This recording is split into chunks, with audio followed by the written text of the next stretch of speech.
Bienvenue sur Capsule, le podcast d'Oralcap qui vous plonge au cœur de l'entrepreneuriat en dentisterie.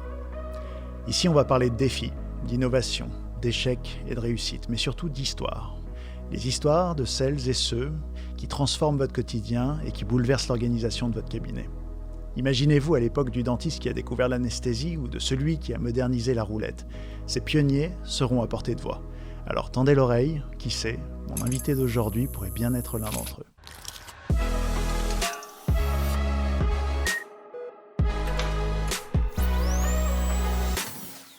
Je suis Charles Faroche, chirurgien dentiste et fondateur d'Oralcap.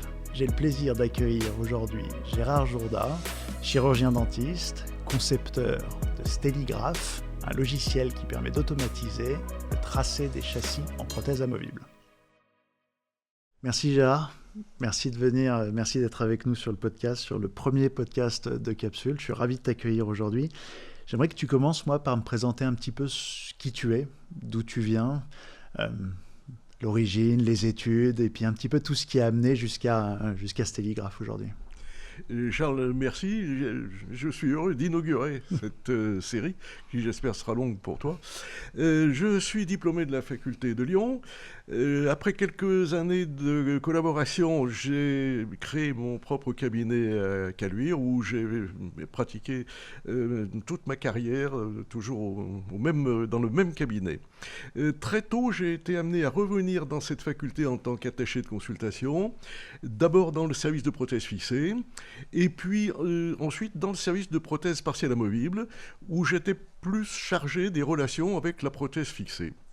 Et ce monitorat, disons que cette expérience de la faculté m'a amené à préparer les certificats de spécialité, réciproquement de fixé et d'amovible. Et puis, dans la lignée, j'ai un petit peu continué jusqu'à une thèse de doctorat de 3e cycle. Ça a été le résumé de ma carrière universitaire. Ces fonctions d'attaché, je les ai faites pendant une vingtaine d'années et durant ces années, j'ai été président du Collège lyonnais des attachés, collège qui était très important en nombre, puisqu'on était au moins une centaine d'attachés. Donc si je resitue, tu es chirurgien dentiste, tu sors de la fac de Lyon, tu te lances dans ton cabinet donc, à Caluire, et peu de temps après, tu as envie de retourner à la fac pour enseigner. C'est ça qui t'attire ou c'est pas l'enseignement, c'est vraiment le fait de... Disons que j'ai été attiré, d'une part j'ai été sollicité, et d'autre part c'était une expérience pour moi qui était assez passionnante parce que à ce moment-là de l'enseignement, je me suis occupé de la 3e année et on avait durant toute l'année le même groupe d'étudiants. Donc on arrivait à très bien connaître ce groupe d'étudiants, on faisait des démonstrations, ensuite eux les mettaient en application en bouche, et donc je crois qu'il y avait une relation qui s'établissait avec les étudiants qui était vraiment passionnante. Et puis, j'ai fait partie d'une équipe et j'ai eu la chance d'être dans une équipe très cohérente, de confrères qui sont tous devenus des amis, avec un patron qui était très libéral, qui nous a laissé faire beaucoup de choses intéressantes. Et en prothèse partielle, on s'est tout de suite intéressé au sujet qu'on estimait majeur, c'est les dentations terminales, qu'elles soient unilatérales ou bilatérales. Le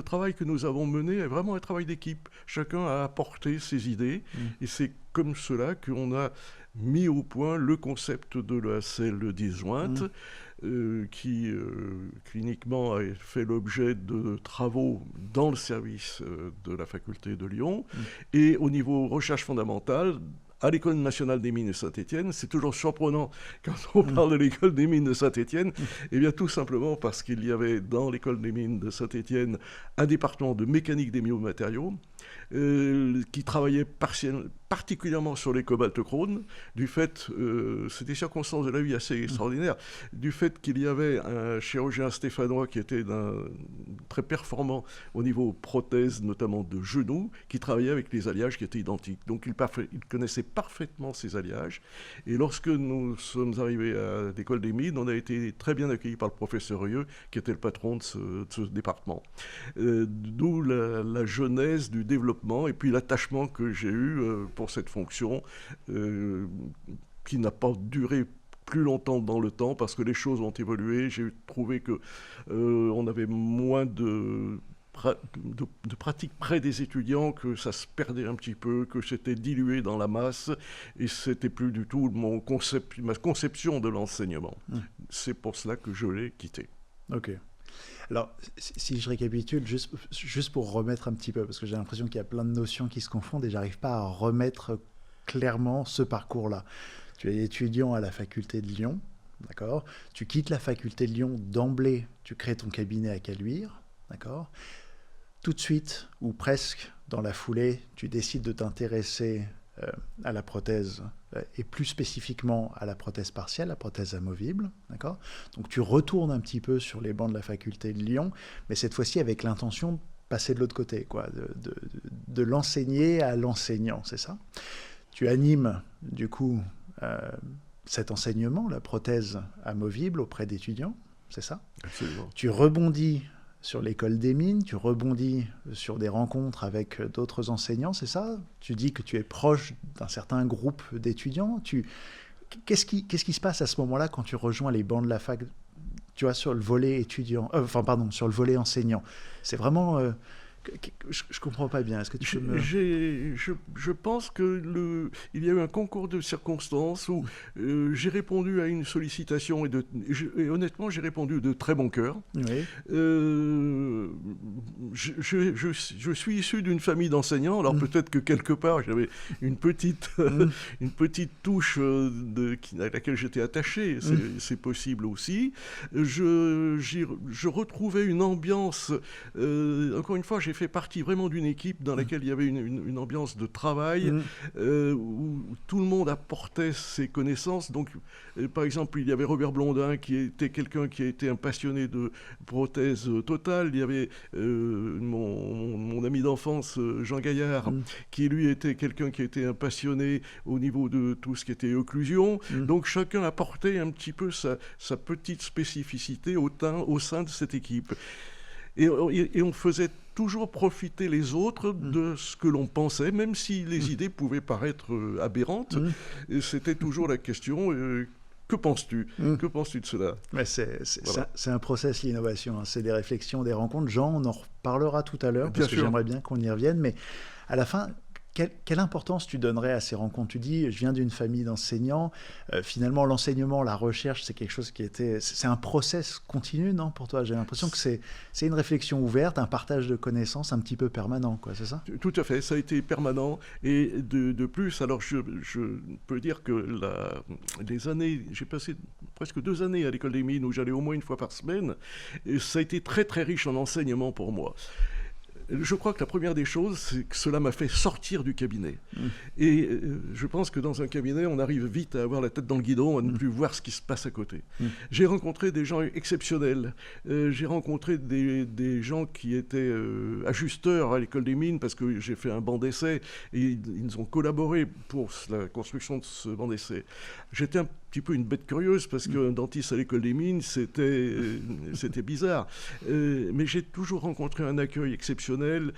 J'avais besoin de matériel. On m'a adressé dans des entreprises stéphanoises, et c'est de très bon cœur qu'ils m'ont donné tout le matériel dont j'avais besoin.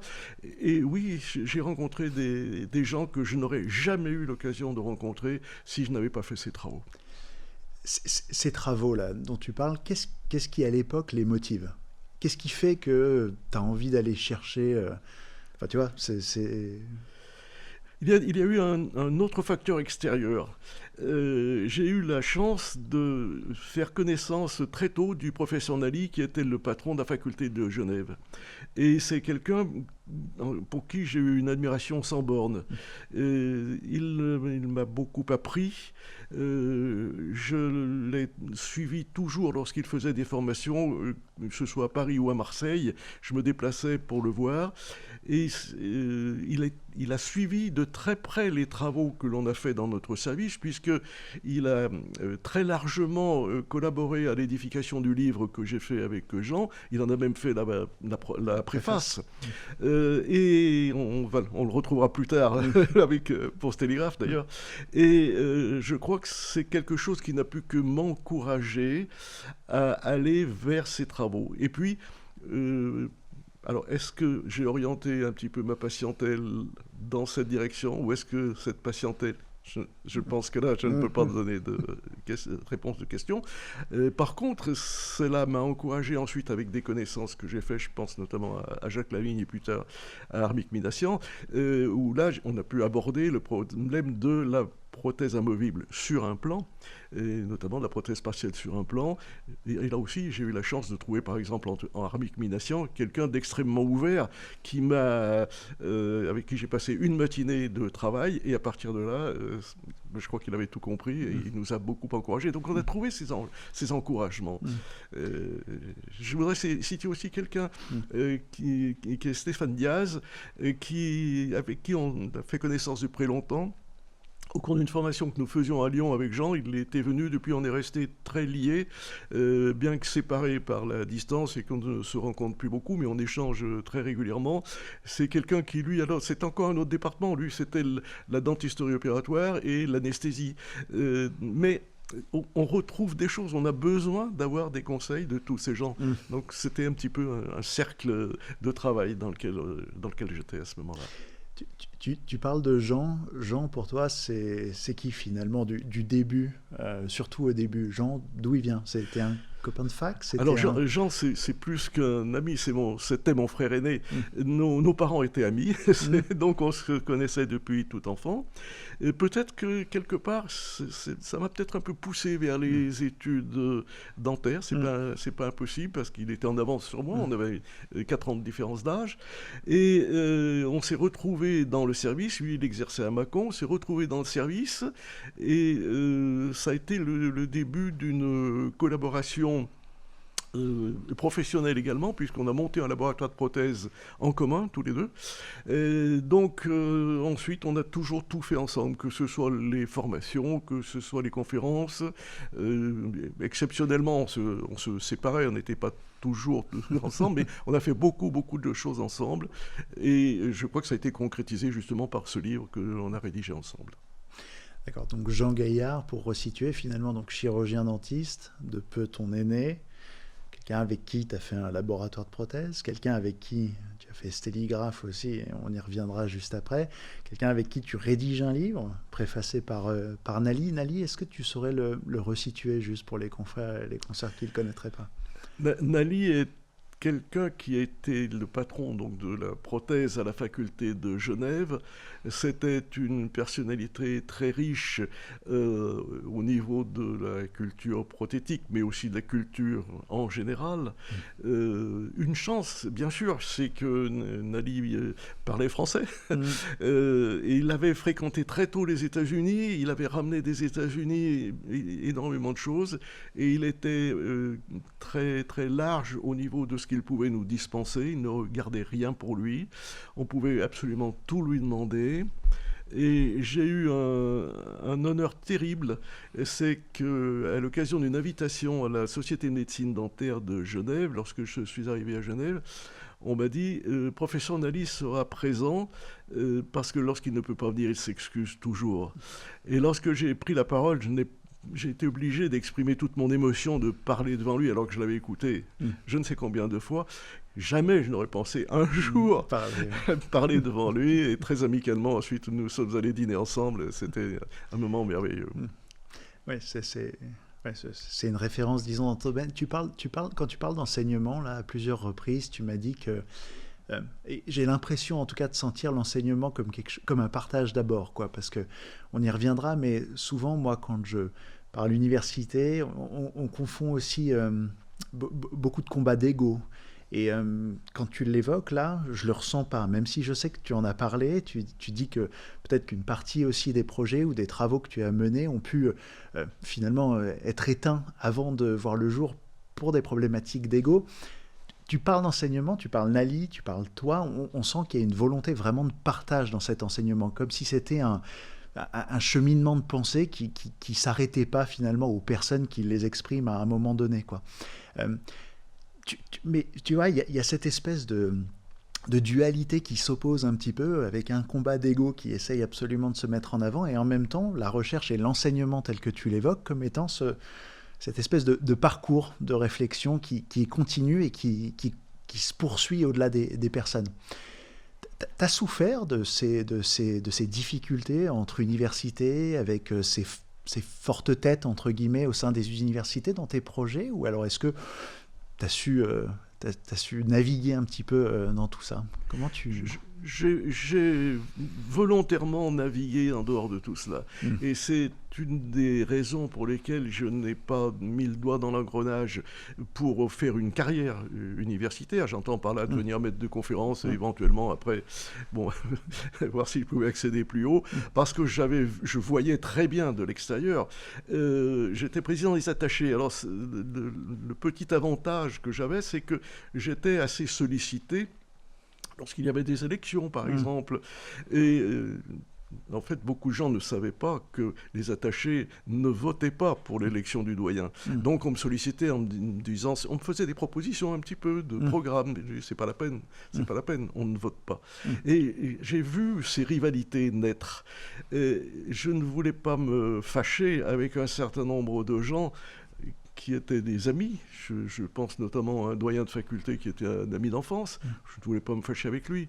Je ne voulais pas me fâcher avec un camarade de promotion qui était devenu chef de service. C'est loin de moi l'idée de tout cela. Donc, où il fallait rentrer dans le jeu, et à ce moment-là, c'était une compétition, et je crois qu'on ne pouvait pas échapper à ces notions de rivalité, ou alors je restais en dehors.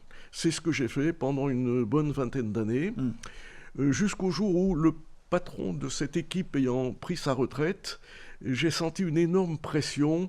On ne nous demandait plus, c'est sévère ce que je vais dire, j'en suis désolé, il n'y avait plus jamais de réunion de service. Donc, que fallait-il enseigner? Je ne savais pas. Parfois, on me reprochait, tu as dit telle ou telle chose. Je suis désolé, donnez-moi des consignes, je peux dire le contraire. Je peux pratiquer des choses dans mon cabinet et dire peut-être le contraire à la faculté si on me le demande. Mais on ne me demandait rien. À ce moment-là, j'avais des enfants qui étaient eux-mêmes en faculté, pas du tout dentaire, mais dans d'autres facultés. Je me suis posé la question, est-ce qu'on pourrait accepter un enseignement qui soit comme celui-là, où on ne donne jamais de consignes? Et c'est pour cela que j'ai démissionné. Okay. Je suis parti. D'accord.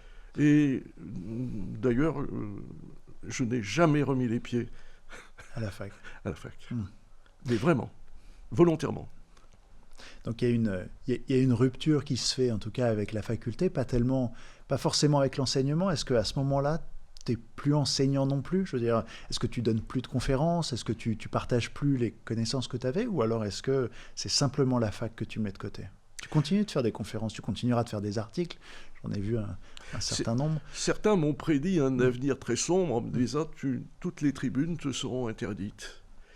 Et puis en fait, non, j'ai toujours continué. J'ai établi d'excellentes relations avec Corinne Tadei, qui était la doyenne de la faculté de Strasbourg. Je suis rentré après dans des circuits de formation continue et j'ai pu rencontrer peut-être pas absolument tous les enseignants de France, mais quand même un bon nombre, à Brest par exemple, à Marseille, à Toulouse. Donc pour moi c'était plus une rupture avec, entre guillemets, ma faculté, que je ne voyais plus du tout sous l'angle tel que j'aurais souhaité. Donc je pense que dans ces cas-là, il vaut mieux se retirer discrètement, plutôt que de vouloir s'acharner à rester dans un cadre pour moi, qui n'était pas satisfaisant. Non, qui ne convenait pas en tout cas à tes valeurs, quoi. Absolument. J'aimerais qu'on rentre maintenant un petit peu plus dans le vif de Stelligraph, si tu le veux bien. Si tu, rétrospectivement, si tu arrives à me réexpliquer un petit peu comment Stelligraph naît. Stelligraph, on comprend, Stelligraph, c'est vraiment le dessin finalement du châssis. Comment est-ce qu'à un moment donné, tu te dis, c'est le moment, il faut que j'y aille, il faut que j'essaye de développer quelque chose. Est-ce qu'il y a un moment particulier ou alors est-ce que c'est vraiment juste pareil au fil de l'eau, les choses C'est un déclic, c'est un moment très particulier. Et là aussi, c'est lié aux rencontres. En tant qu'enseignant de prothèse, chaque année, il y avait le collège des enseignants de prothèse qui se tenait. Et un jour, ce collège se tenait à Nancy. Et François Duret, que l'on connaissait parce qu'il était lyonnais, François, est passé dans les salles de travail en disant « J'aimerais trouver 2 praticiens qui seraient intéressés pour développer un logiciel de tracé de plaques. Avec Jean, on est allé voir en lui disant oui, nous sommes intéressés. Nous étions intéressés parce qu'on avait bien le sentiment que le tracé posait un problème. Et je crois qu'on peut citer quelques chiffres. Une arcade 16 dents, cela représente 65 536 cas potentiels d'édentation. Sachant que le meilleur des atlas tourne aux alentours de 250 cas, on voit la différence. Et si l'on veut avoir le cas précis sur lequel on va travailler, seul un logiciel peut répondre à ça. Autant dire que cette demande, tout de suite, oui, on a embrayé là-dessus. Et on s'est mis au travail chez François, qui était à ce moment-là avec la société Henson à Vienne. On a commencé de travailler sur le sujet. Bien sûr, on n'était pas du tout dans l'informatique d'aujourd'hui. C'était une informatique qui nous paraît moyenâgeuse. Quand on voulait le tracer, on appuyait sur un bouton, on avait la réponse au bout de 30 secondes. C'était long, 30 secondes, très long. Ouais. J'ai eu l'occasion de parler des premiers algorithmes d'intelligence artificielle avec François Duret. Waouh, il en parle il y a 40 ans et on se dit, mais il y a 40 ans, c'est presque pas imaginable pour moi de me remettre en fait dans ce que ça pouvait être, l'informatique de l'époque, les concepts de l'époque, tout simplement. Hein. Mais juste pour revenir à ça, tu évoques François en disant il est venu. Toi, tu étais quoi à ce moment-là avec Jean? Tu étais étudiant? On était attachés. On était attachés à la faculté. Ouais. On était à Nancy au collège parce que on faisait chaque faculté faisait des présentations. Nous, on faisait des présentations. Donc, on assistait ça durait 3 jours. Et puis, c'était aussi l'occasion de revoir un certain nombre d'enseignants d'autres facultés. Et ça a été le déclic. Donc, à ce moment-là, il y a un déclic, effectivement. François qui vous présente un petit peu ce projet, vous deux qui réagissez en vous disant « Ah bah ouais, il y a quelque chose à faire, on va se lancer un petit peu dans cette direction ». C'est quoi le cheminement? C'est-à-dire, effectivement, tu parles de 250 cas dans l'Atlas, tu parles de 65 000 ou de 6 500, je ne sais plus. 65 536. 65 536 compositions, ça paraît assez astronomique. C'est assez évident de se dire qu'il faut forcément un logiciel pour venir accompagner. Mais là, le premier processus qui vous vient à l'esprit en tant que clinicien, c'est quoi? C'est de diviser les concepts en fait, qui existent à ce moment-là, les concepts fondamentaux en gros de la conception de la prothèse amovible, c'est juste, hein, et de vous dire comment est-ce qu'on intègre ces concepts-là dans une solution qui permettrait finalement de la rendre accessible à tous les praticiens et puis assez facilement. C'est ça l'idée à la base? C'était l'idée et on adhérait au concept global de François qui était connu par la couronne, bien sûr, mais il y avait par exemple Philippe Jourdan de Toulouse qui lui travaillait sur l'occlusion à Vienne. Donc ce que François voulait, c'était couvrir absolument tous les départements de l'odontologie. Et la prothèse partielle, nous on s'est engouffré là-dedans parce qu'on a eu vraiment une opportunité. On était intéressés parce que c'était pour nous une nouveauté, un monde inconnu. Il faut être honnête, c'était un monde inconnu. François nous avait donné un informaticien qui était un polytechnicien, donc apparemment quelqu'un d'assez costaud, mais on avait tout un travail de préparation à faire avec Jean pour pouvoir donner des consignes à cet informaticien. Et ça a été vraiment là le début de l'aventure. De l'aventure Stelligra. C'était il y a combien de temps ça? J'allais dire très longtemps. si on essaye de resituer juste. J'ai du mal à... Si je te dis une trentaine d'années. Une trentaine d'années. Donc on est en 1990, donc à peu près... 90, aux alentours des 90. Donc aux alentours des années 90, c'est à peu près mon année de naissance. Donc toi tu composes finalement avec François, avec Jourdan, avec ce polytechnicien, tu te dis, bon, il y a des notions d'occlusion, il y a des notions d'informatique, il y a des notions de prothèses amovibles, il y a un besoin du clinicien, de nos confrères et de nos consoeurs, de se dire, mais il y a des choses que je ne connais pas. Il faut qu'on me les rende accessibles et on compte finalement sur des gens comme toi, sur François, sur ce Polytechnicien, etc. Aujourd'hui, on est 30 ans après. Ces concepts sont toujours vrais, cette réalité et ce besoin est toujours présent. Pour autant, je n'ai pas l'impression qu'on ait encore réussi à poser une solution au problème des confrères et des consoeurs. Est-ce que ça reste un problème que tu dirais... est-ce que tu as l'impression qu'il ne concerne pas suffisamment ? Pourquoi est-ce que 30 ans après, on a toujours cette même problématique vis-à-vis de ce sujet-là ? Tu sais, tu as évoqué... dans nos échanges à plusieurs reprises un certain nombre d'éléments. Est-ce que tu pourrais revenir un petit peu sur les éléments bloquants, les éléments qui pourraient expliquer finalement qu'on n'ait pas su passer le gap ? Il y a évidemment probablement une notion de timing. Il y a 30 ans, l'informatique qu'on avait n'était pas la même que celle qu'on a aujourd'hui. Mais les guerres et les égos sont toujours un petit peu présents. Si tu devais remettre un tout petit peu en perspective... 1990, 2020, qu'est-ce qui a changé selon toi, tu vois ? Alors, c'est une histoire sur laquelle on avait beaucoup réfléchi avec Jean. D'abord, si on reprend la genèse initiale, hélas, Henson a périclité.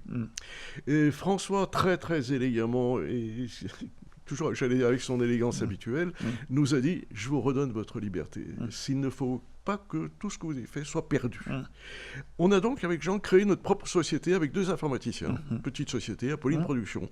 Et puis, on a mené notre chemin et on a réussi à faire un logiciel, Stéligraphe. Ce logiciel, on l'a présenté pour la première fois au Congrès mondial de Singapour, ça a été assez bien accueilli. Au niveau français, ça a fait un flop complet. Oui, complet. Que j'explique tout à fait. Je l'explique, par le fait que j'avais un ami qui était directeur marketing d'une très grosse société multinationale qui me disait toujours: un bon produit sans publicité, il n'a aucun avenir. Un mauvais produit qui fait beaucoup de publicité, il a un avenir certain. Et incontestablement, nous n'avions pas les moyens financiers de faire du marketing autour de logiciels. Et puis la deuxième chose, ça a toujours été ces problèmes de rivalité. Parce qu'il y avait une équipe parallèle qui avait essayé de faire un logiciel comme le nôtre. François Duret, d'ailleurs, les avait coachés. Nous avions proposé de faire équipe commune, ils n'avaient pas voulu. C'était des gens très haut placés dans la hiérarchie des doyens de faculté, très haut placés dans la hiérarchie du monde dentaire. Et le fait que nous ayons réussi, on n'a pas crié sur les toits, mais eux l'ont pris vraiment pour une blessure profonde. 2 petits attachés de faculté qui arrivent et qui n'arrivent pas, il y avait un problème. Ça passait pas. Donc au niveau français, on a été repoussé vraiment de tous les côtés. On a fait une version US. C'était un lourd travail puisque les numéros dedans ne sont pas les mêmes. Ça veut dire que l'architecture était tout à voir. Et puis on a pris notre valise, on a pris l'avion et puis on est allé au Midwinter Meeting de Chicago. Et puis ensuite à l'American Post-Atlantic Society. Et là, on a été très très bien reçus. À ce moment-là, il y avait Barry Freudberg qui était un confrère américain. C'était le pape de l'informatique aux États-Unis. Et quand Barry a vu ce logiciel, il a dit mais c'est formidable, quoi. Ça lui a plu. Et puis c'est un peu les États-Unis ont des défauts, mais ils ont aussi des qualités. Sa qualité, c'est qu'il nous a ouvert des portes. Northwestern University, qu'il a pris pour son enseignement. Temple University à Philadelphie, qu'il a pris pour l'enseignement. Et puis il y a eu un petit phénomène de bouche à oreille au cours d'une présentation. Un jour, on est venu me demander est-ce que vous voulez pas venir le présenter. C'était le congrès d'Inde à New Delhi qui m'a invité. 3 heures de présentation de Stéligraphe. Bon, c'était un peu une épreuve pour moi parce que l'anglais, c'était quand même ma langue maternelle, de loin. Mais c'était autant de choses. Et au cours de la présentation de Stéligraphe à Singapour, on avait été repéré par l'université de Dunedin en Nouvelle-Zélande, qui l'a acheté et ensuite qui m'a invité chez la Nouvelle-Zélande. Donc il y a eu un enchaînement de choses. Donc si je récapitule là quand même, donc finalement Singapour, Chicago, New Delhi, Nouvelle-Zélande. Tu dis que Nouvelle-Zélande t'a racheté le logiciel.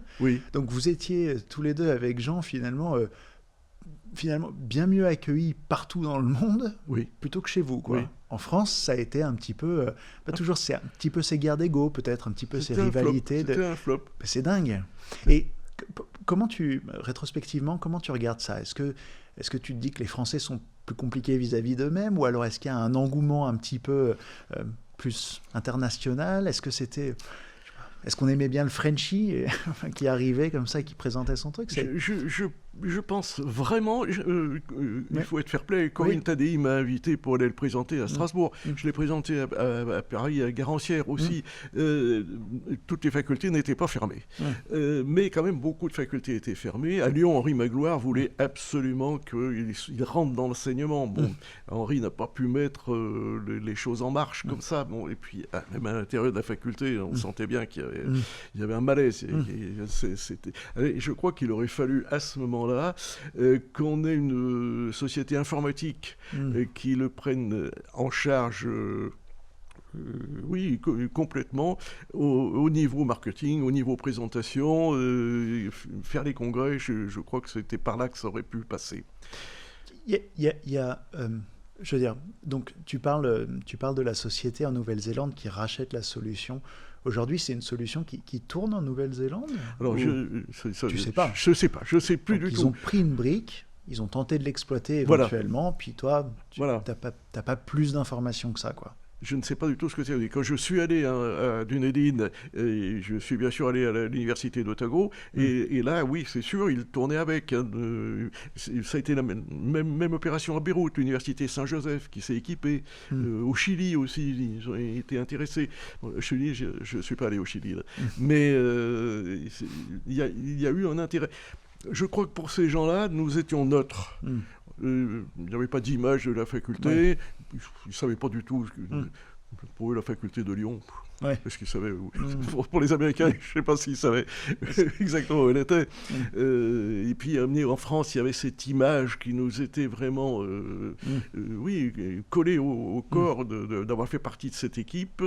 Déjà, avec notre selle disjointe, c'est quelque chose qui allait un petit peu contre le courant global de l'enseignement.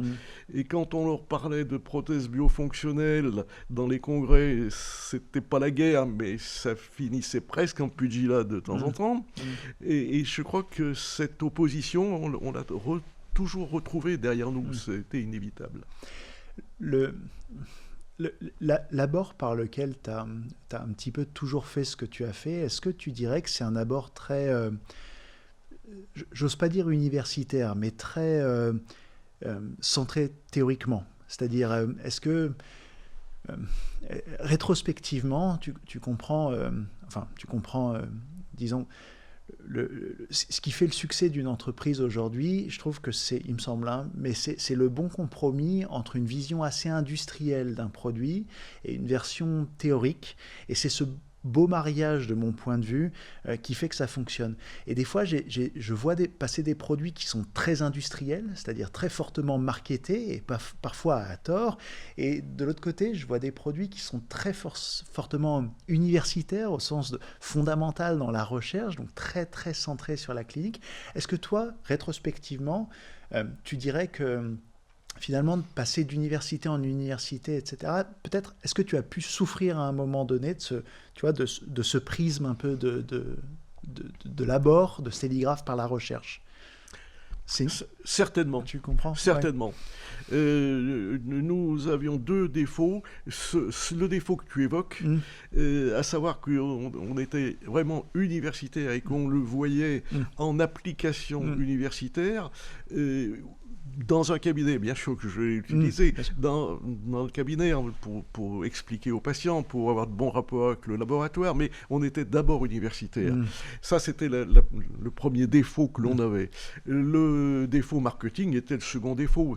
C'est sûr que on ne savait pas le présenter, parce que notre culture, on n'avait pas la formation. Il aurait fallu qu'on fasse une école de commerce. Et, oui, mon fils qui a suivi ce chemin me l'a souvent dit.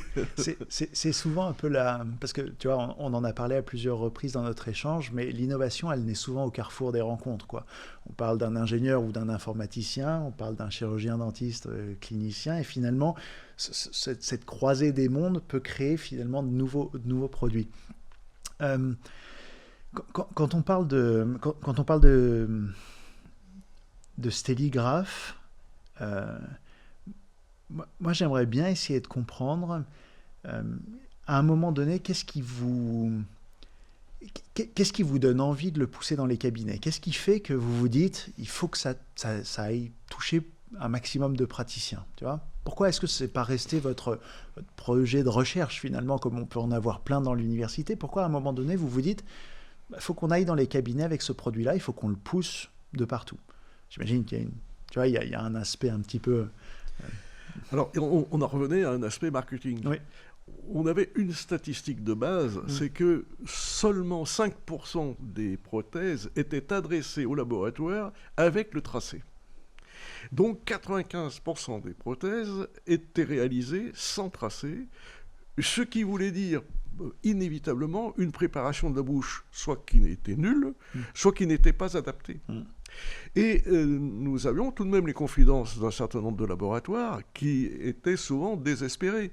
Et quand moi j'allais chaque semaine dans mon laboratoire, après on avait quitté le laboratoire avec Jean parce que on pouvait plus gérer à la fois des cabinets et des laboratoires sur deux métiers différents.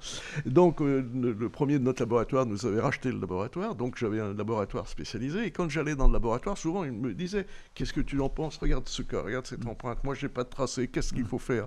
Et toutes les fois je dis bah oui, je suis désolé, mais la première des choses à faire, c'est une coronoplastie sur la 26, c'est une logette correcte sur la 14, et voilà.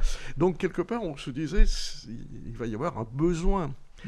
Et puis, nous n'avons pas été démentis, puisque la CPAM de Lyon a fait une enquête très bien faite, très bien diligentée, en 2005 ou 2006, où il s'est avéré que plus de 30% des prothèses posées ne pouvaient être considérées comme conformes aux données acquises de la science.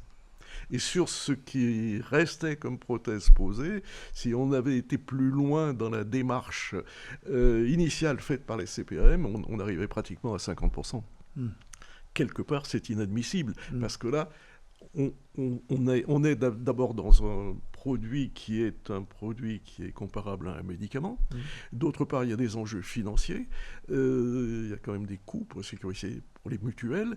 Et est-ce qu'on peut gaspiller de l'argent à ce niveau-là? Donc nous voyions dans cela, non pas on ne voulait pas sauver la sécurité sociale, mais on voyait cela pour un encouragement pour les praticiens, pour faire une prothèse sans beaucoup d'efforts de plus. C'était pas grand-chose, mais une prothèse qui serait meilleure. Là, on parlait même plus de concept. Il pouvait faire le concept qu'il le souhaitait, mais quelque part, on avait une référence. Et puis, se faciliter la vie pour le laboratoire. D'abord, c'était gagner du temps. Et ça évitait de refaire des prothèses. Moi, j'ai entendu des laboratoires qui me disaient, pour arriver à une prothèse, je fais 3 plaques. Alors le laboratoire faisait quoi? Ou bien il faisait gratuitement les 2e et 3e, ou alors il faisait 50%, mais c'est pas un travail, on peut pas envisager ça, qu'on fasse une erreur de temps en temps, bien sûr, mais que systématiquement on soit amené à faire 2 pièces ou 3 pièces pour une qui aille, comment peut-on envisager ça dans un monde actuel? C'était pas envisageable ça. Donc pour nous, le logiciel avait toujours sa place. Sans compter le contact avec le patient. Les patients ne sont pas stupides, ils veulent voir pourquoi est-ce que je fais une logette, parce que je fais un appui, et quand on leur fait visualiser le tracé sur l'écran, même si c'est du 2D, ils ne sont pas si bêtes que ça, et ils voient très bien à quoi ça va ressembler. Et quand on leur montre l'échancrement, est-ce qu'on ne peut pas un peu plus échancrer? Voilà, mais pour telle et telle raison, je suis obligé de me tenir à telle limite. On leur explique les choses, on va peut-être y passer un quart d'heure. C'est un quart d'heure de gagné pour la prothèse, pour l'intégration de la prothèse. J'essaye de synthétiser un petit peu tout ce qu'on dit là, parce que je pense qu'il y a des notions fondamentales qui sont en train de passer, et tous les chirurgiens dentistes qui vont nous écouter vont pas forcément toutes les capter. Donc, toi, Gérard, Jean, et tous ceux qui ont travaillé sur les concepts que tu as essayé de décrire, ou en tout cas que tu as décrit dans ta carrière, mais que tu as essayé de décrire avec nous tout à l'heure, C'est des concepts, en fait, presque philosophiques, auxquels on adhère plus ou moins en tant que chirurgien-dentiste, quand on veut commencer à réaliser des prothèses amovibles. On est d'accord, c'est la selle disjointe, c'est les appuis, enfin tout autour de notions de conceptualisation de la prothèse qui ont des conséquences, des vraies conséquences mécaniques, biologiques sur les dents. On est d'accord? Donc là déjà, il y a tout un tas de notions qui peuvent, au chirurgien dentiste moyen, je dirais, qui peuvent lui échapper, clairement, quoi. C'est quoi les impacts en fait de ces différents concepts? Sans rentrer dans un cours très théorique, quand toi tu présentes différents types de concepts, tu t'attends à ce que les chirurgiens dentistes y adhèrent plus ou moins, on est d'accord, il y a différents types de concepts, donc à la fin, on y croit, on n'y croit pas. Enfin, c'est pas on y croit pas, mais on adhère plus ou moins à différents types de concepts. Je trouve qu'il y a peut-être une notion fondamentale, mais c'est quoi le problème si j'adhère à l'un ou à l'autre, tu vois, en termes de conséquences. Moi, je suis dentiste, je conçois ma prothèse.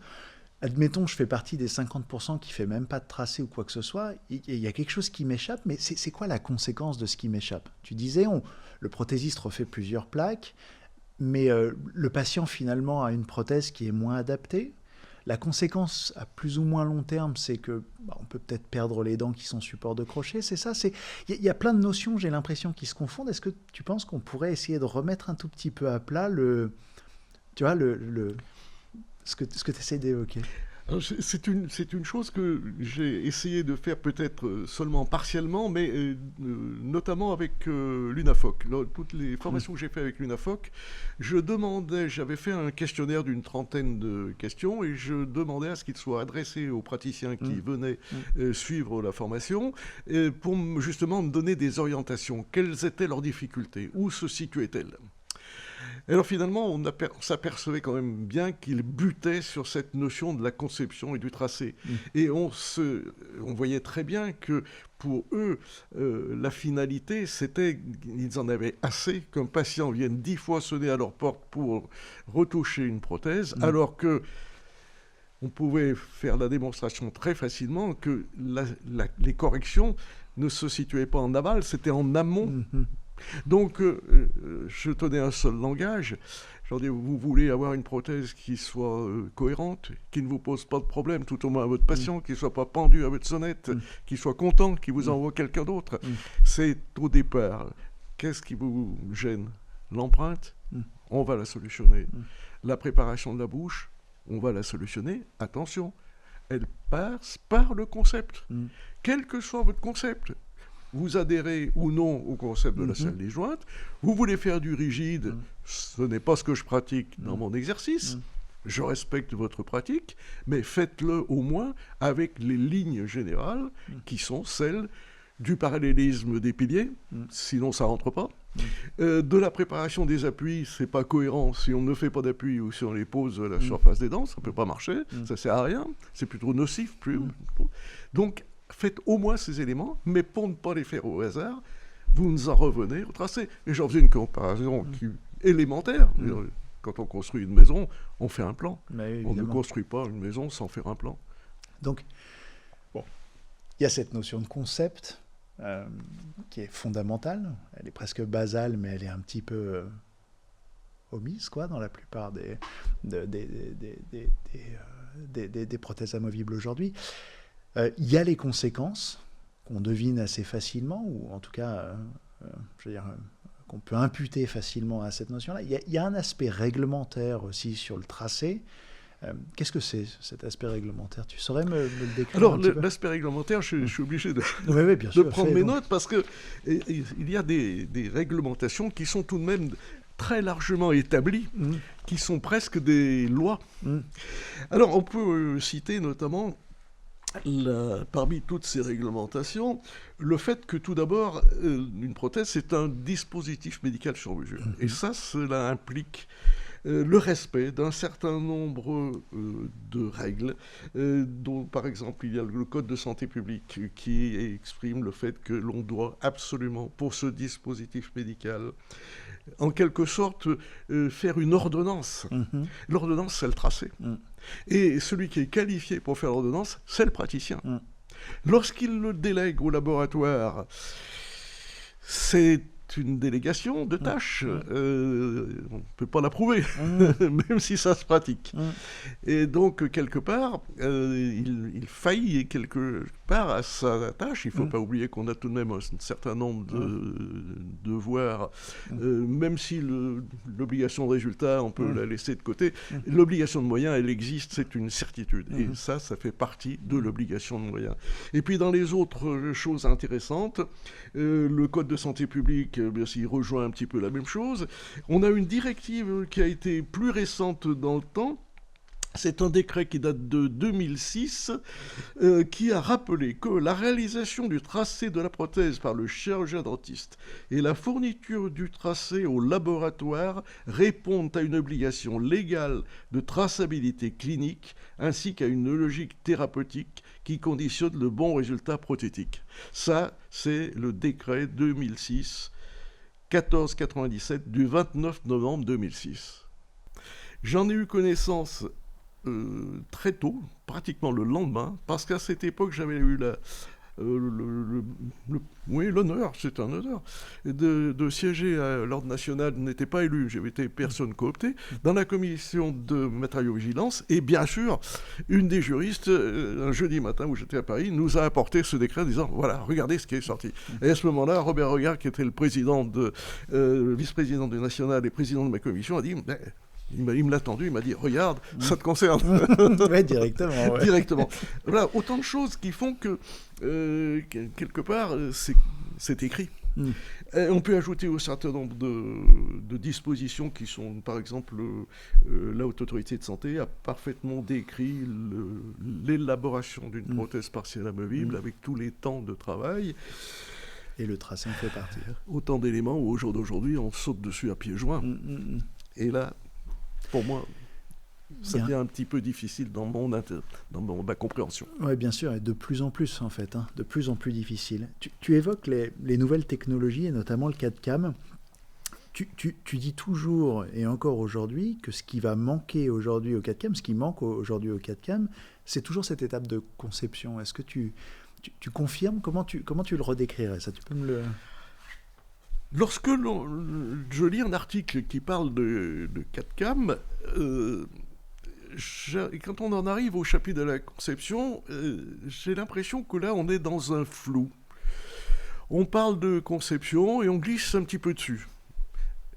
Non, il faut parler de conception, après de modélisation, après de fabrication.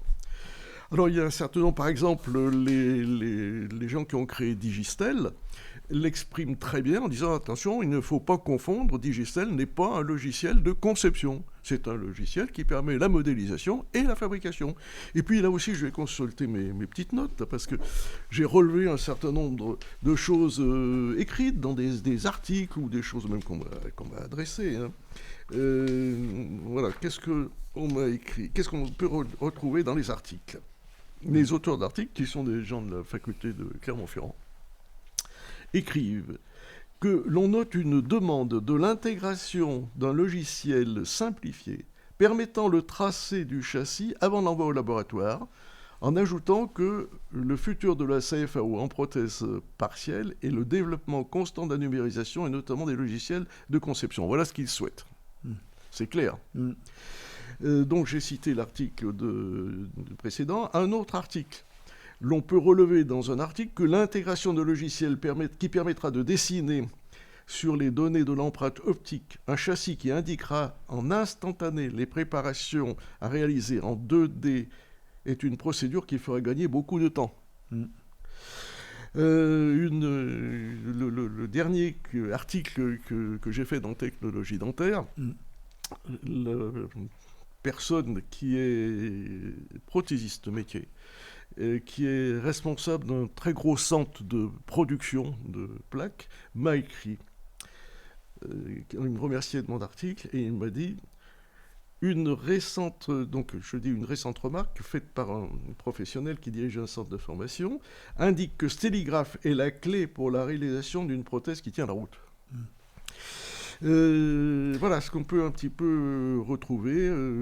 Alors j'ai cité tout à l'heure, je n'ai pas cité une faculté qui est celle de Toulouse, où il y a une thèse qui a été faite dans laquelle il était noté que Stelligraph était le plus avancé des logiciels de ce type. Voilà.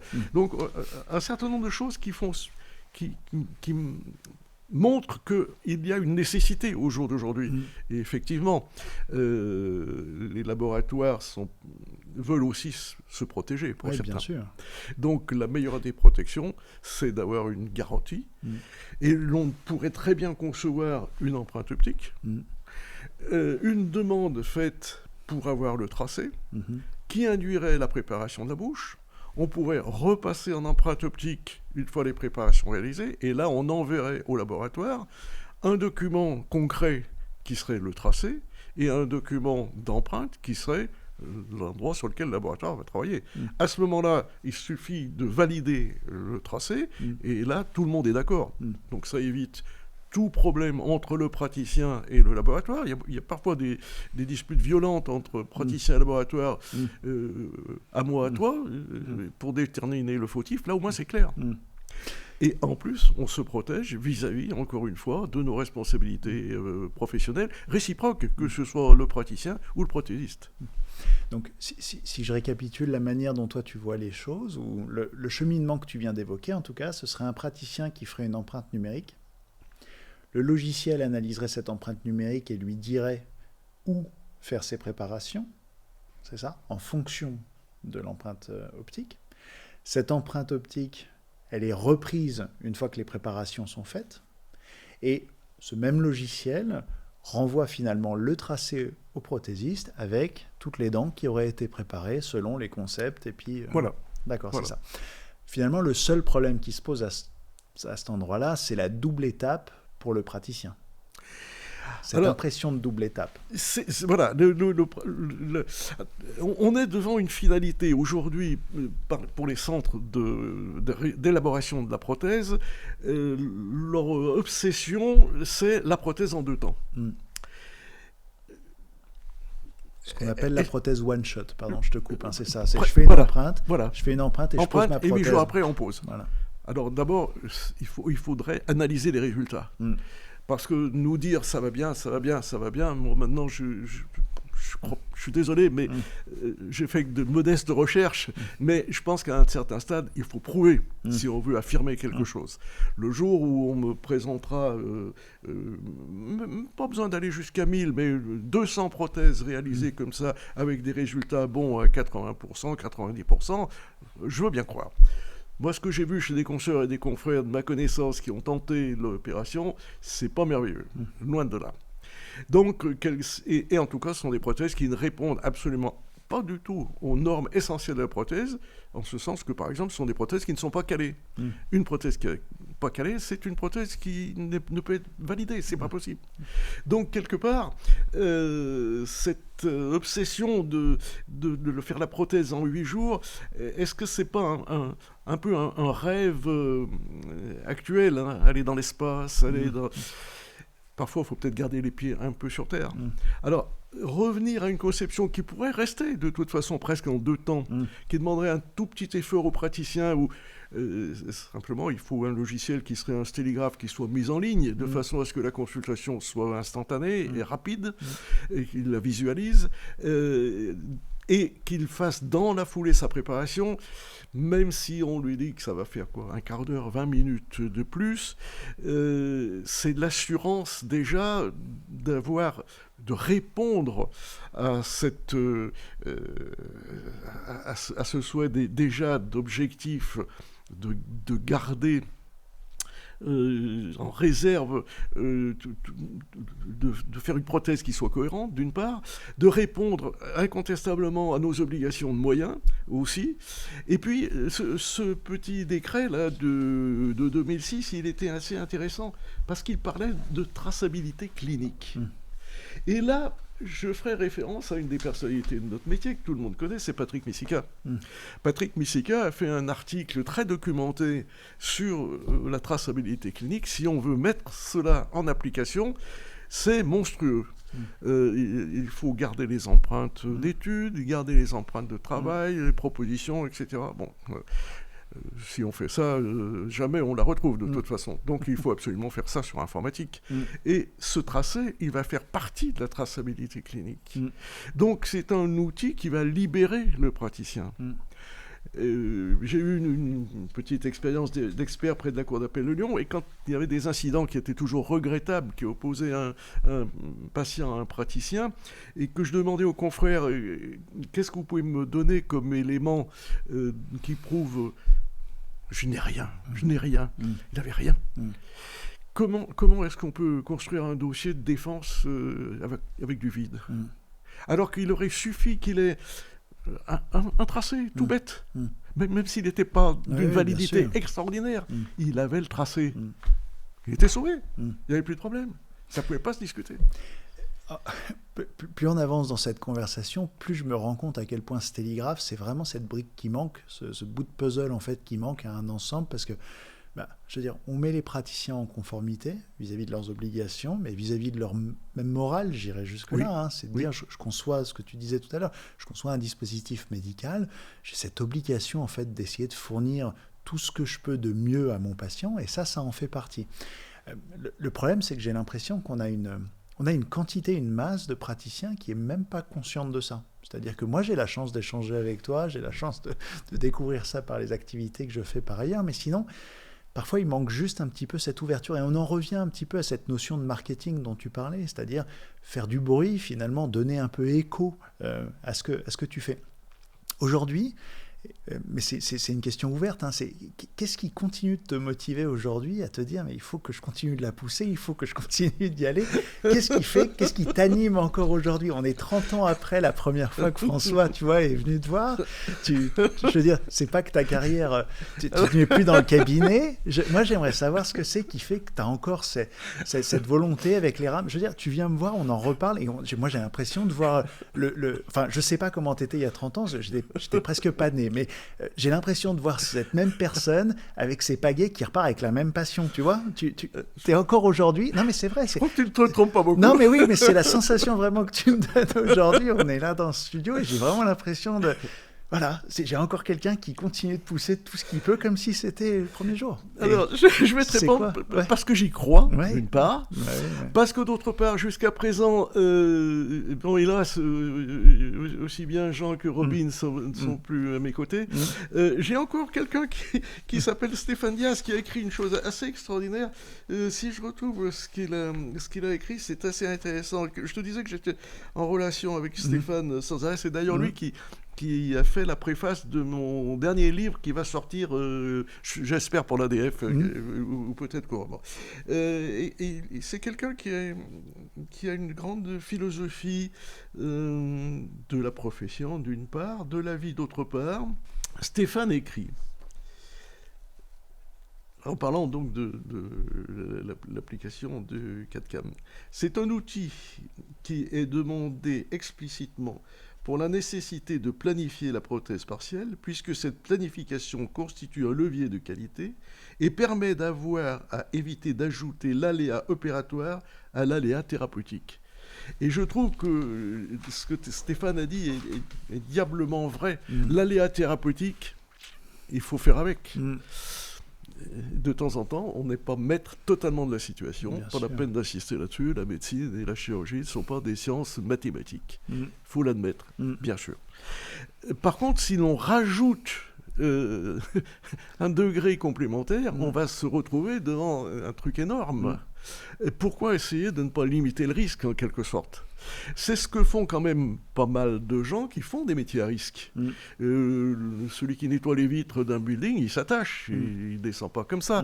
Celui qui pilote un Rafale, c'est pareil, il n'est pas fou. Il sait bien qu'il a un siège éjectable, etc. etc. Et nous, on ne pense pas à notre siège éjectable de temps en temps. C'est quand même dommage. Mais c'est très juste, et je te rejoins à 100%. Moi, j'avais discuté avec, alors tu les connais peut-être, mais Coris Couvreschel et Sandrine Dahan, qui ont créé Endodata. C'est un logiciel qui permet en fait à tous les endodontistes de reprendre en fait leur séquence thérapeutique.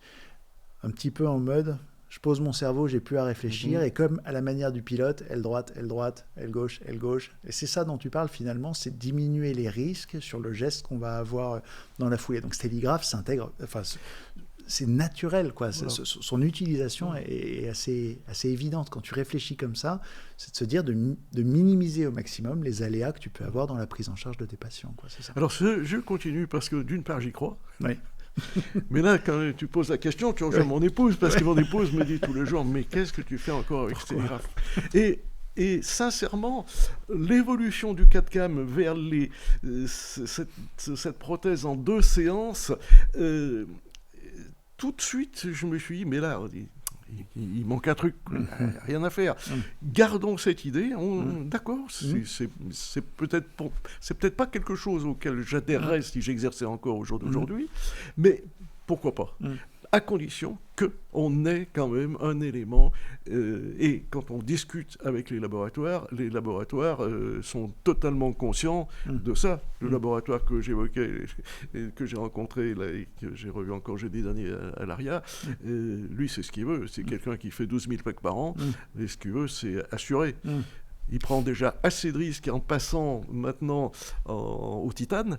Donc, quelque part, ça lui demande énormément de travail pour pouvoir assurer les pièces titane. Si, en plus, on le libère de la notion du tracé, c'est ce qu'il demande. Une des premières réflexions que j'ai souvent dans les process d'innovation, et la première question que je me pose, c'est toujours, bon, qu'est-ce que ça coûte à qui ?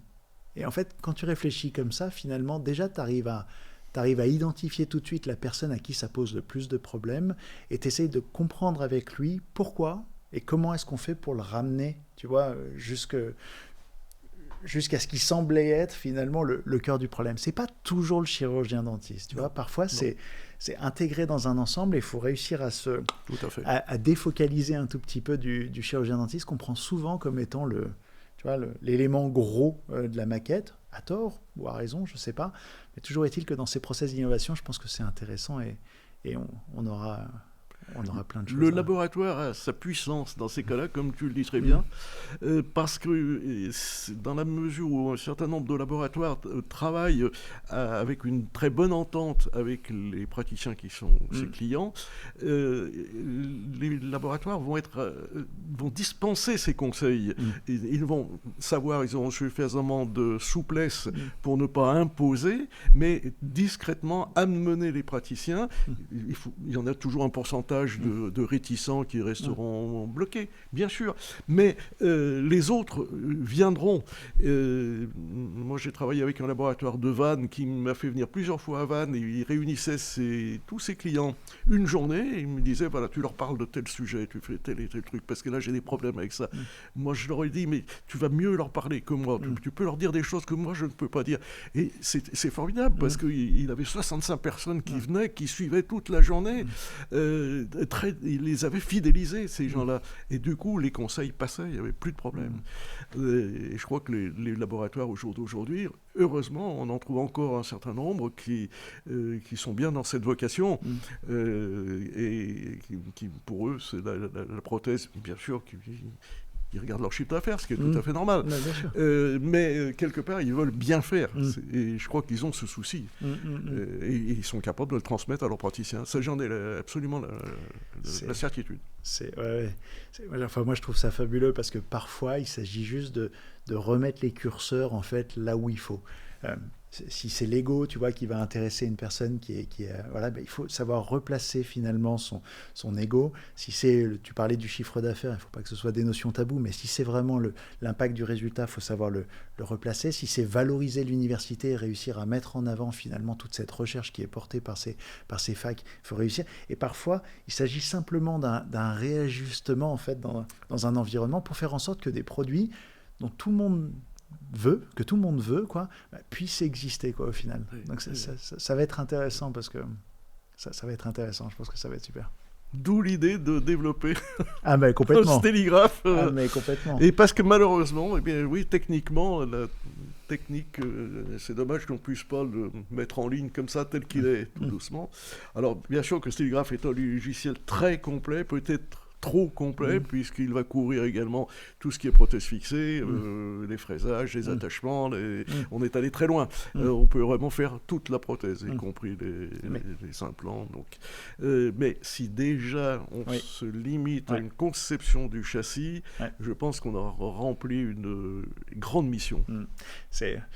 J'en parlais avec François, mais je suis sûr que tu seras d'accord avec nous sur ce sujet-là, mais on s'était dit que dans les process d'innovation, et notamment dans les processus de recherche, de découverte, et puis ensuite de mise en application, il fallait savoir mettre sous cloche un petit peu l'ambition du clinicien qui peut toujours aller chercher plus loin, et finalement on peut ne jamais s'arrêter dans cette recherche-là. Pour autant, si on veut une recherche qui s'applique, il faut savoir la mettre en application au plus tôt, dans sa version minimale. Complexifiée, tout le monde sait faire. Mais s'arrêter simplement à des concepts simples qui produisent... Ça, c'est compliqué. Absolument. La vraie difficulté, elle se trouve là, quoi. Absolument. Ouais. Et c'est pour ça que je plaidais pour un nouveau stéligraphe en ligne qui au point de vue concept, on laisse de côté pour l'instant la selle des jointes. On reste dans un classique semi-rigide qui est admis par les écoles du monde entier. Si déjà tout le monde l'applique bien, ça sera une énorme satisfaction. Avec une certaine latitude qu'on avait donnée à Stéligraphe de pouvoir, dans certains cas, faire une modification, on ne va pas trahir le logiciel, mais on va faire une adaptation. Donc il faut laisser une latitude au praticien, avec le fait que le praticien, il y en a, ils veulent mettre leur petite touche personnelle. Un jour, je faisais une présentation, tu n'as pas connu Madame Batarek, qui était la patronne de Paris, et je me souviens bien, c'était au Palais des Congrès, et Madame Batarek était le premier. Et quand j'ai parlé de Stéligraphe, elle a levé le doigt, elle m'a dit « Mais vous allez me priver de tout ce que je connais, de toute ma science ». Je dis « Mais non, cher consoeur, au contraire, vous allez pouvoir utiliser l'essentiel de votre science, puisque quand vous aurez le tracé initial, vous pourrez apporter les aménagements que vous souhaitez avec votre touche personnelle. C'est ça la finalité, finalement. C'est incroyable, cette réticence à ce bouleversement, à ce changement. On a les mêmes aujourd'hui, tu vois, quand on parle télémédecine, on a cette opposition qui dit « mais vous allez rompre toute la relation que j'ai avec mon patient ». Alors effectivement, ça change. Il y a des choses qui perdent. L'intelligence artificielle qui vient en remplacement sur de l'analyse d'images, etc. Il y en a qui le voient comme une menace en disant « mais attendez, ma valeur en fait dans l'interprétation de l'image, de la radio, de peu importe, vous allez m'en priver ». Mais c'est marrant de voir tous ces freins finalement qui retiennent un petit peu et qui sont bien au contraire. Moi je pense que toute forme de freinage est aussi bonne dans les process d'innovation parce qu'elle permet de limiter un tout petit peu la vitesse à laquelle les choses s'opèrent. Mais c'est incroyable ça. Et finalement, c'était vrai il y a 50 ans, ce sera vrai dans 50 ans aussi. Il y a toujours... La réflexion d'Anne Batarek justifiait tout à fait ce petit créneau de latitude qu'on laisse à l'utilisateur en lui disant on vous donne un tracé dans un premier temps, mais vous pouvez en sortir, on vous donne la porte ouverte pour pouvoir l'aménager à votre convenance. Donc vous n'êtes pas prisonnier de la machine, vous ne serez jamais prisonnier de la machine. Non. Mais c'est incroyable de voir ça, c'est vrai que c'est... Je ne sais pas si je l'avais rassuré, non. je ne suis pas sûr. Ça m'étonnerait aussi, mais c'est... Je pense pas. Non. Mais bon, ok. Bon, cool. Voilà. Cool, je pense qu'on a fait, on a à peu près fait le tour. Il ne me reste plus qu'à te remercier. Non, c'est moi qui te remercie. Écoute, non, mais c'est un plaisir. On a ouvert ce podcast avec toi. Moi, je suis ravi. J'espère que c'est une expérience qui... c'était super. Moi, j'adore ces échanges. Je te juge, moi. Non, mais c'était important pour moi, tu comprends. C'était important pour moi, en tout cas, que si tu veux, tu as fait des choses en dehors de ton cabinet, des choses auxquelles j'adhère profondément, en fait. Moi, j'y crois beaucoup à Stéligraphe. Enfin, on va avancer de toute manière ensemble et tu verras bien que ce que je dis, j'agis dans la foulée. Mais c'était pour moi important que ces échanges, ils vivent pas qu'au travers de moi. C'est aussi ça le but du podcast, c'est justement de pouvoir les numériser, de faire exister en fait la parole, la volonté. On l'a évoqué aussi à plusieurs reprises. On a parlé de François, on a parlé de Nali, on a parlé évidemment de Jean. Aujourd'hui, Jean, il n'est plus parmi nous, mais c'est aussi une manière de faire durer en fait le fruit de son travail, de faire exister un petit peu Stéligraphe. Alors, je ne dis pas il doit vivre au travers de Stelligraph, mais tu comprends l'idée, c'est d'honorer aussi un petit peu les confrères, les consoeurs qui font des choses, qui sortent un petit peu de l'activité de soignant qu'on adore, hein, mais qui changent un petit peu. Oui, et on a vu d'ailleurs avec Jean, en circulant un petit peu dans les congrès, hein, qu'il y avait pas mal de travaux qui avaient été faits au Japon, notamment en Allemagne, bien sûr aux États-Unis, au Royaume-Uni aussi, qui avaient tenté de faire des logiciels de tracé. Bon, il n'y était pas arrivé. Au Japon, ils avaient une équipe de 50 développeurs pour faire un logiciel comme ça. Alors, et quand ils nous ont demandé, vous avez combien de développeurs? On a dit 2. Là, j'ai vu un Japonais en colère. Là, vraiment, j'ai eu un peu peur, hein, franchement. Mais c'était quand même quelque chose. Alors, il ne faut pas oublier une chose. En France, on n'a pas cité de chiffre, c'est 1 600 000 plaques annuelles. Plus de 2 millions en Italie, 6 millions au Japon. Et il faut quand même se rendre à l'évidence, la prothèse partielle, financièrement, est quand même plus accessible que la prothèse sur implant.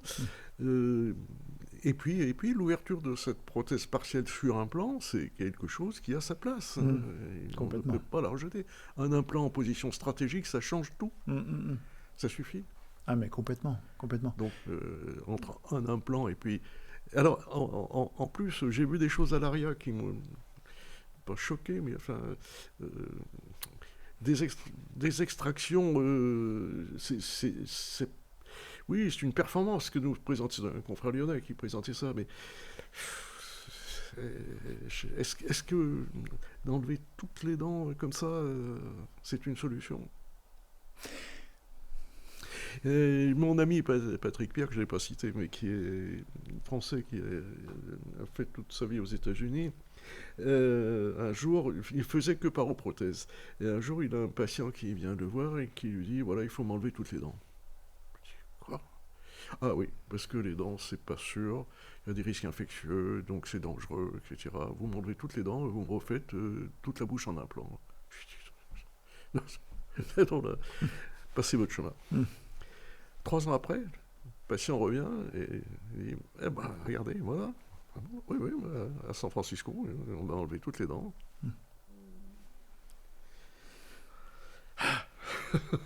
Il se passe des choses. Hein. C'est quand même un petit peu... alors qu'en face de la chirurgie de niveau très supérieur, comme le fait Hermic à Villefranche, bon, mais ça, c'est... autre chose, parce que lui, il est devant des cas de résorption majeure où on ne risque même pas de poser un implant, donc il est bien obligé d'aller faire des implants dans d'autres stratégies. Mais c'est pas un apprenti sorcier, Hermic. C'est un chirurgien réfléchi, quoi. Voilà. Donc, je pense que parfois, un implant, 2 implants, moi, j'ai fait des cas où un implant ou 2 implants, ça a sauvé des situations pour le patient.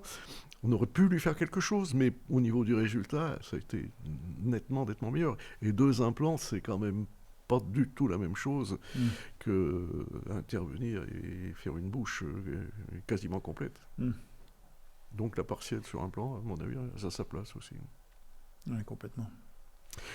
Voilà. Merci Gérard. Merci de nous avoir écoutés. Je suis vraiment impatient de savoir ce que vous avez pensé de cet échange. N'oubliez pas que vous aussi, vous avez la possibilité de devenir acteur de la dentisterie de demain. Pour ça, il suffit de nous écrire à l'adresse capsule@oralcap.com. N'hésitez pas à vous abonner et à nous suivre sur les réseaux.